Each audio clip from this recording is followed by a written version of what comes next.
Today we're learning all about Mount Kelly being a thinking school. Now, if you're anything at all like me, you'll be wondering what that actually means. But that also means that you're in the perfect place to find out more.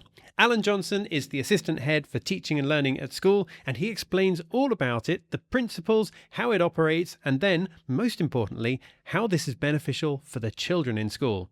It's a great episode. Come with me. Welcome to Mount Kelly Conversations, the podcast from Mount Kelly in Devon. In each episode, we have conversations with pupils, with staff, and with other people in the school community to find out more about life at the school. Come with us now as we get right into this episode. Alan, thank you for joining us here on this episode of the podcast. How are you today? I'm very well, thank you. It's great to be here. Lovely to have a chance to talk about what we've been doing. Well, I'm keen to find out more about it. I'm sure that our listeners are keen to find out more about it as well. This phrase, being a thinking school, is something that I know nothing at all about. So very keen to unpack that. But before we do that, actually, just tell us a little bit about how long you've been at school for and what it is that you're doing there. So this is my 10th year here at Mount Kelly. And I joined, as I say, 10 years ago, but initially over at on the prep site. And I was the academic deputy over there. But then the opportunity came up for me to kind of broaden my horizons, if you like, and take on something new challenges. And under Guy Ayling, when he arrived, I became assistant head across both sites with a focus on teaching and learning, which allows me to spend some of my time looking into current research, particularly areas of cognitive science, and how they relate to outcomes, both for teachers and for pupils, and what we can do potentially to enhance those areas on both the prep and the college sites. Okay, right. Very exciting. And again, much to unpack from that. Now, as well as being a member of the SLT, that's Senior Leadership Team, I'm going to presume that you're also still teaching children as well? Yes. So it's been really good this year. I've gone back over to the prep. So I have a Year 8 English class. And on the college side, we introduced, and it might come up later in the conversation a bit more, but we introduced, I think 3 years ago now, explicit critical thinking lessons for Year 9 pupils. So I teach all of Year 9. And I also inherited or took on GCSE business studies a few years ago, kind of around the lockdown COVID era, which I'm sure we can all still vividly recall. Yeah. So I have a broad spectrum of things, which is really, again, it's great to have that variety, and it's really good for me to be able to have, class-based reasons for going over to the prep and to keep part of that community that's important for me as well, I think. Well, long may that continue. But in the meantime, let's talk about becoming a thinking school. Tell us a little bit, first of all, about what it actually is to be a thinking school. Yeah, it's a strange phrase, isn't it? The more I think about it, almost you can kind of overthink thinking schools, and it doesn't seem to make much sense just looking at the words, because why wouldn't you be? Why? Surely there's thinking going on. But the history of it goes back to the early 2000s, and Professor Bob Burden, who was at Exeter University, and he did a lot of research into education, and particularly this area that we call metacognition. And a lot of people would have heard multiple definitions of what that means. On a very basic level, people say it's thinking about thinking. A slightly better version that I've heard is conscious thinking about conscious thinking. Ooh. And what it really ties into is pupils being aware in the moment of the work that they're doing and reflecting upon, is this totally new? Have I seen something like this before? If I have, how similar was it, or how was it different? How did I cope with that? And have I developed strategies that are going to help me understand what I'm doing now? So it's that reflective process, what we call part of the metacognition cycle. And there's a lot of data gathered over decades now that shows the positive impact this can have on outcomes for pupils if they start to learn these skills and these understanding, as early as possible in their school careers, and continue that learning as they go through. And so the idea behind this is this so that, and tell me if I'm completely off the mark here, but is this so that you're teaching children in school not just how to pass the exams, not how to retain information to get you through the exam and then you leave school and then whoosh, it's all gone, but actually embedding things in a deeper way. Is that part of it? I would say that's spot on. And part of our accreditation report and discussions with is Dr. Dave Waters, who does the accreditations for Exeter. One of the things that he felt allowed us to achieve the accreditation was the fact that it's not just a focus on pupils and exam outcomes. If you look on the website for us, it's very clear. We say we provide a values-led, life-defining educational experience, and the values, lie at the heart of everything that we do, because you can apply those concepts to learning, but also to the wider life of the school. So your ability to reflect on what you've done in any given situation clearly applies not just in the classroom, but outside the classroom. A big parallel for me, and one which I think is hugely important, whether it's by design or by accident, I don't think it's not by accident at all, but our swimmers, their swimming program very much includes the personal swimmer's input to their response to their training. What have I done well? Why did it work? Why didn't it work? And some of the very best swimmers who I've taught over the past few years, or who colleagues have taught, have been able to apply that methodology back into the classroom, or vice versa. And they're, hugely academically successful because they have this ability to reflect and what's worked well, what hasn't worked well, and I'm going to do better next time kind of thing. Yeah. So you're exactly right. It goes way beyond just a focus on they're going to get better grades, they're going to get a higher percentage. It's much, much more than that. Okay, all right, got it. So thank you for explaining that background there. It's great to understand the principles behind all of this, but how does it actually look in day to day? I mean, I'm presuming that it's not like a timetabled lesson. Today we're going to spend an hour and 10 minutes learning about being a thinking school. I'm guessing it's something which is like through the veins of everyday life in school. Is that right? Tell me a bit about how it actually presents itself in school. It's actually a little bit of both of those. There's some debate in the wider research that you can't teach these skills. Some people, like me, believe actually, yes, you can. So if we take, again, some parallels, some analogies, we now know, and hopefully all schools practice, the fact that literacy, for example, that's not just the job of the English department, because literacy underpins, your success in every written subject, every subject where you're going to write. We know that the average reading age of a GCSE exam paper is about 16 years old.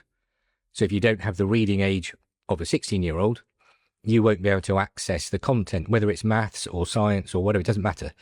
So clearly there's a need there for an overlap. And similarly with numeracy, it's not just the job of the maths department to make sure that our pupils are numerate. So I believe, and there are others who believe, you can apply the same thinking to critical and creative thinking skills, getting pupils to be aware of how memories form in the brain, what neurons are, so the particular nerve endings in the brain, how neural pathways can be created and strengthened through certain practice and reflection, what we call retrieval practice, and these kinds of things. And again, there's a growing body of evidence that shows if, as a pupil, you understand these things, it leads to more positive learning outcomes in the long term. So we have actually got timetabled lessons on this just for year 9, and there was reasoning behind why we did it just for year 9. But the other thing that helps to augment all of that is the CPD program we have, which we've run for the last 3-4 years or so.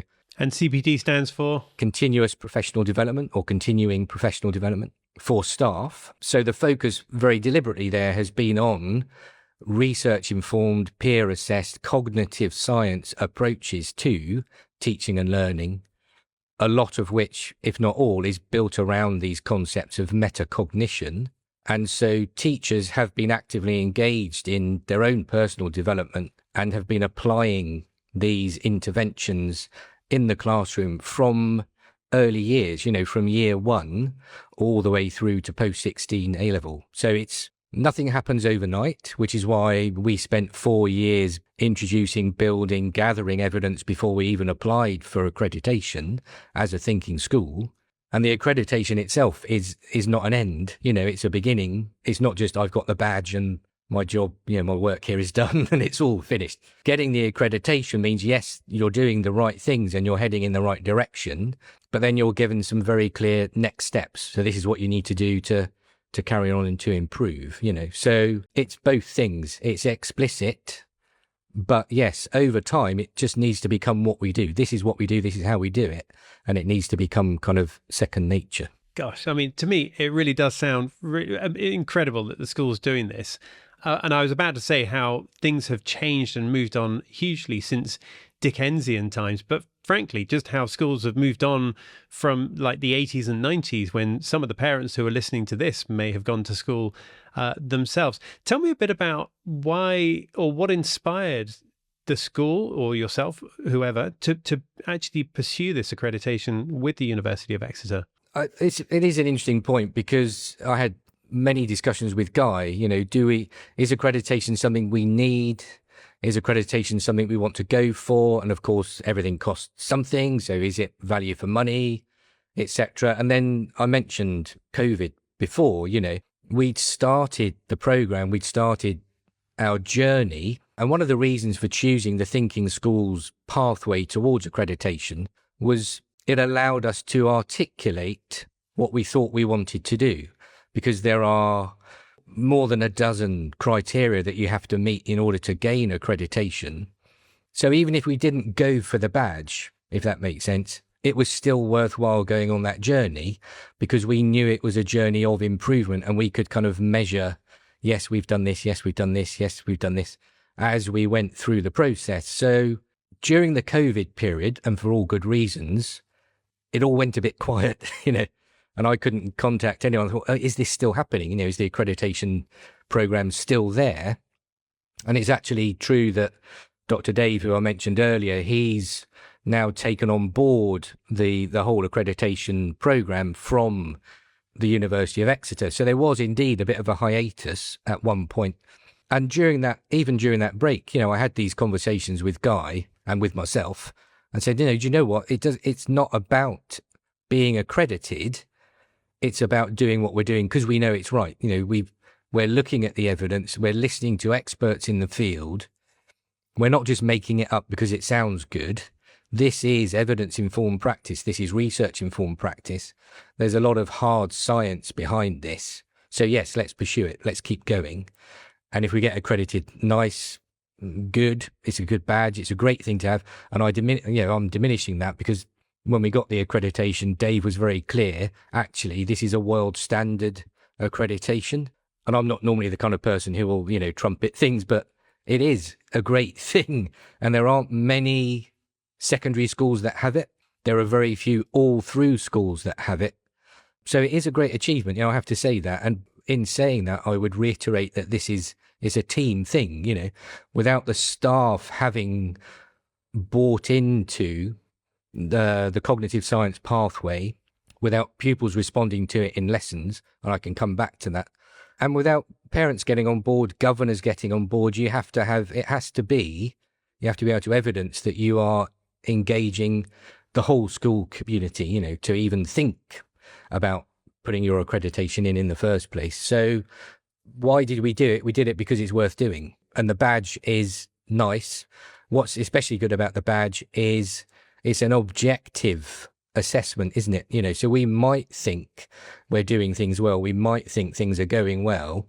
But how do we know? Well, we know because someone who is an expert in this, who's recognized as an expert in this, has come in and has accredited us and said, yes, you are doing things right. So that was a justification in some way for, yes, we are going in the right direction. And now we can kind of keep going. Yeah. I love that, because part of that means that you're opening the door to be challenged on the way that you've been doing things in the past. And being challenged on that means that changes will be put in place, and changes for the future, for the benefit and for the good of teaching the children there in school. I mean, that's the intention. This is a long-term thing. And it's really interesting. You get to the point of gathering the data and putting it into a format that can be accessed, because if they can't access it, they won't look at it, So all of that goes on. And then in the moment of pressing the button of send, you just feel like a student again, like, am I going to pass? Am I going to be accredited? Has it all been worthwhile? And then you've got the nervous wait, because it takes a long time, because there's always a number of schools in the pipeline, and not every school gets accredited. It's not a given that you're going to get it, So yeah, it was nerve wracking are we doing the right thing? Have we been doing the right thing? Is it going well?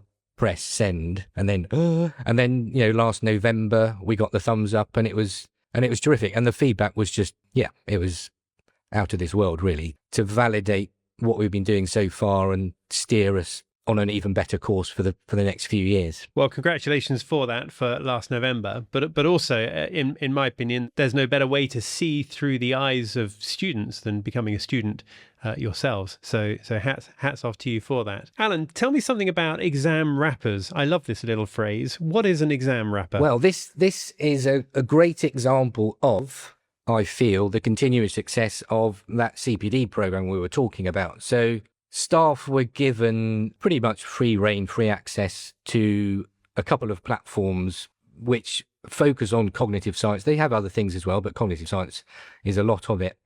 And one of my colleagues, Katie Kelly, she's the head of PE here, she had focused on this concept of metacognition, so reflection, with her BTEC group. And the concept of an exam wrapper takes the idea of metacognition, and it does this. So prior to an assessment, individual pupils will look at themselves metaphorically. What have I done? Have I prepared well for this? Where am I confident that my strengths lie? Where do I think my weaknesses might be because of how I've prepared, or maybe I haven't prepared? And what do I think my outcome's going to be on this assessment as it comes up? So they do all of that prior to the assessment. They take the assessment, they're given feedback, and feedback can take many forms. And then they do another reflective piece on, so how did it go? Did I prepare as well as I thought I'd done? Was I successful in the areas that I thought I was going to be? Were there any surprises? And on the feedback I've been given, what do I need to do now? And that next steps process is a really important part of the metacognitive cycle.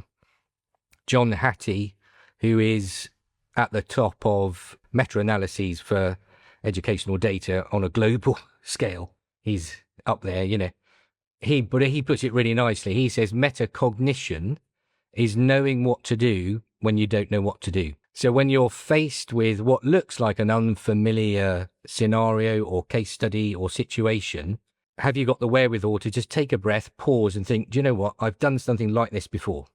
What's in my metaphorical toolkit that I can use to help me access and at least have a go at whatever this thing is in front of me? And that's a really good way of looking at it. But what Katie did, which is a very good book, was take her exam wrappers from BTEC, and we did this with a few colleagues. She presented that work to the rest of the staff body at an inset training session, and other people thought, this is so good, we need to expand this. And to start with, the idea was some people might do it in their subject. And we said, no, let's just use it. Everyone's clearly said this is a good idea. So now all pupils from year 13, currently down to and including year 7, will engage in this exam wrapper process whenever they have what we would consider to be a significant assessment point during the school year.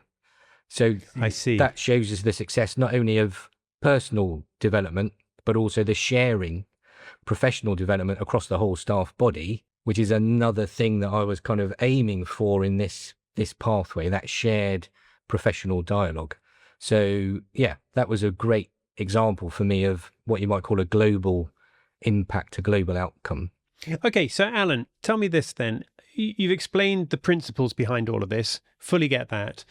You've explained how this is delivered to the children.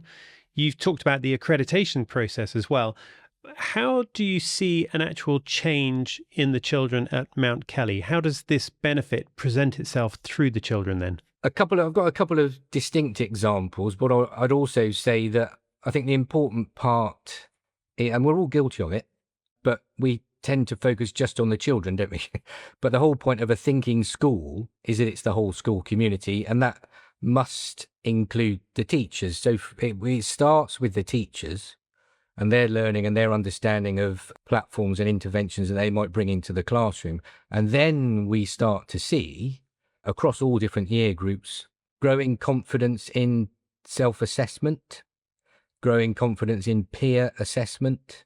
A governor stopped me in the corridor the other day and said, you know what? We've had conversations at home with their child or grandchild who's at the school that we'd never have had before, because they now want to tell us and they're reflecting on their learning. And that's just one anecdote, you know. But I say we go all the way down to early years, engagement with a year 2 class. There were pupils in that class. And I'm not pretending this happens on a daily basis with all pupils all the time. But as a for instance, a child in year 2 talking about the 4 times table, the 2 times table, odd and even numbers, when asked, you know, how do you know this? How do you know that you know this kind of thing? I know this, says the child, because of schema.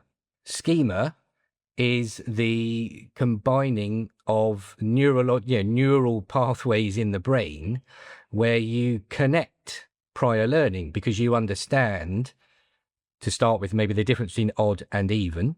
So I understand these numbers are odd, these numbers are even. I then understand that this is the 2 times table.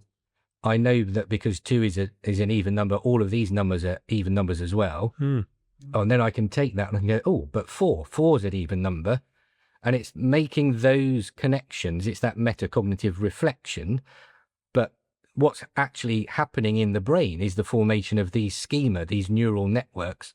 So for a child in year 2 to start to show that understanding, that's the kind of thing that we're looking for. And that shared language and the ability to use correct language, you know, which is really important across all areas. So that's one example.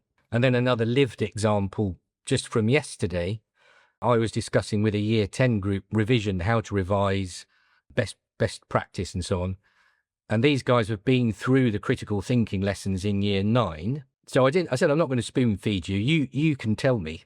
You need to tell me. And of course, you have the pause, the tumbleweed moment, you know, where no one really wants to put themselves out there. So then I pick someone. But once the ball started rolling, they were able to tell me, well, this is a good method. The Pomodoro technique that we use, this is a good method for revision because it breaks things down. Okay, so what? Well, it breaks things down into chunks of time, 25 minutes, 30 minutes. Again, so what? Well, that means you're not putting a strain on your brain, says one of the... Okay, yeah, it's good, but how can we say that better? It helps you manage your cognitive load, says another pupil. What do we mean by cognitive load? And then another says, oh, you can only remember so much at a given time, you know. And we use the analogy of a post-it note. Imagine you've got a post-it note stuck on your head. It will only take so much information before it's full. And for a lot of people, that's around about that 25, 30-minute mark. So to have a meaningful, productive revision session, not like the old days when maybe you or I might have been at home and it's like, go away and do 2 hours, read through your notes. You know, we now know there'll be some productivity there, but it won't be as productive as allowing your brain to take in a specific focused amount of information, then pausing for a break, and then returning maybe to a different topic, and then repeating that process. But they were able to articulate that with me, which they wouldn't have been able to do 1 year ago, 2 years ago, 3 years ago. So it's that learning which is beginning to manifest itself. Incredible, really is. Now, you mentioned 25, 30 minutes. I'm keeping an eye on time, so we do need to bring this podcast episode to a close in a minute. Otherwise, people listening to this will need to go and take a break before they carry on. One final thing, though, in a nutshell, this is all great at the moment. What's next for Mount Kelly on this journey? So we need to make sure all of this is embedded. So I said earlier, not all the pupils all of the time. We need to make sure that far more pupils, far more of the time, if not all of the time, are able to use this shared language of metacognition, cognitive load, schema, neurons in the brain, etc., so that it becomes just what we do. We want it to become just what we do. There are 2 levels of accreditation. If we want to go for the higher level of accreditation, then what we need to start to do is what we're doing now, if you like, broadcast it to the world and start to be more outward facing. I would like to engage. We've already had some parental forums on these topics, but I'd like to be able to engage with parents more. I'd like parents to engage more if they're able to, I know there are always limitations because of work and time and so on, but having everyone knowing and understanding what we're doing and all of us being able to articulate the same intent and the same journey and going on that journey together, that's what I want to happen next. Incredible. Well, there's a call out there to parents who may wish to be engaged a little bit more. If they do so, I suggest they get directly in touch with Alan Johnson at school. But Alan, thank you so much for your time. It's been great talking to you. Really interesting subject, all of this. A real privilege to talk to you about it. So thank you so much for your time. Thank you. Thank you so much. Yeah, it's been terrific. Thank you very much.